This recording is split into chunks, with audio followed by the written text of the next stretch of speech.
Այս շաբաթ հայտնի դարձավ, որ Ադրբեջանն ու Թուրքիան համատեղ զորավարժության են պատրաստվում Նախիջևանում։ Թեման կքննարկենք Հայլուրի տարածաշրջանային վերլուծաբան ադրբեջանագետ Արման Բադալյանի հետ։ Արման, բարի երեկո։ Բարի երեկո, Լարա։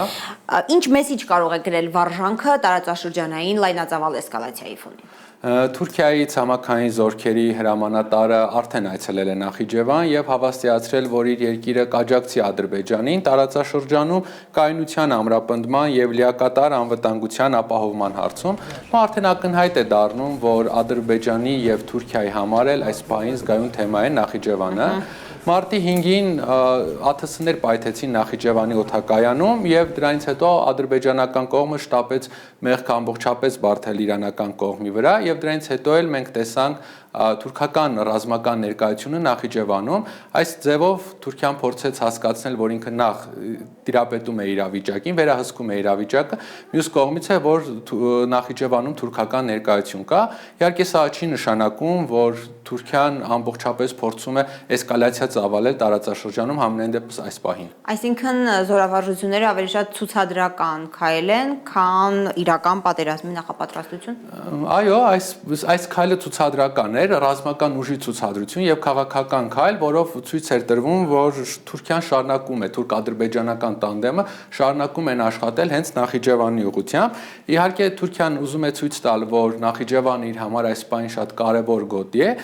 միևնույն ժամանակ հասկացնելով, որ այս պահին ինքը դեռ պահպանում է չեզոքություն, հատկապես որ ոչ Թուրքիային, ոչ Իրանին եւ ոչ էլ Ադրբեջանին այս պահին ձեռք չի տալիս բաց բախումները, որովհետեւ դրանք կունենան թե տնտեսական եւ թե ռազմական մեծ կորուստներ։ Արման, Նախիջևանին ԱԹՍ-ի հարվածից հետո եւս մի հետաքրքիր բան տեղի ունեցավ։ Ադրբեջանի նախագահ Իլհամ Ալիևը ստորագրեց Նախիջևանի ինքնավար հանրապետության սահմանադրության փոփոխությունների տակ։ Այդ փոփոխություններով ինքնավար հանրապետության սահմանադրությունից դուրս բերվեց Մոսկվայի եւ Կարսի պայմանագրերի անվանումներին հողումները,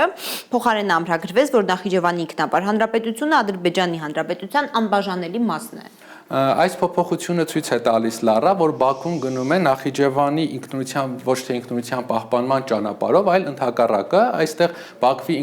Նախիջևանի ինքնավարությունը դառնում է զուտ ֆորմալ բնույթ եւ Ալիևը փաստորեն ձգտում է, որպեսզի հնարավորինս շատ այդ որոշումները կապված Նախիջևանի հետ անմիջապես ուղիղ կերպով կապված լինեն իրենից եւ դրանից հետո էլ Նախիջևանը փաստորեն հետզհետե դադարելու է գոյություն ունենալ որպես առանձին քաղաքական կշիռ ունեցող ինքնավար մարզ եւ անընդհատ կախվածություն է ունենալու եւ վերահսկվելու հենց կենտրոնից։ Բաքվի կենտրոնական իշխանությունից։ Ստացվում է մի ձեռքով Թուրքիան ու Ադրբեջանը ուժեղացնում են ռազմական բաղադրիչը Նախիջևանում, մյուսով Բաքուն այնտեղ նաեւ քաղաքական դաշտն է փոխում։ Հենց դա էլ ստացվում է, որովհետև մենք իհարկե տեսնում ենք թուրք-ադրբեջանական համատեղ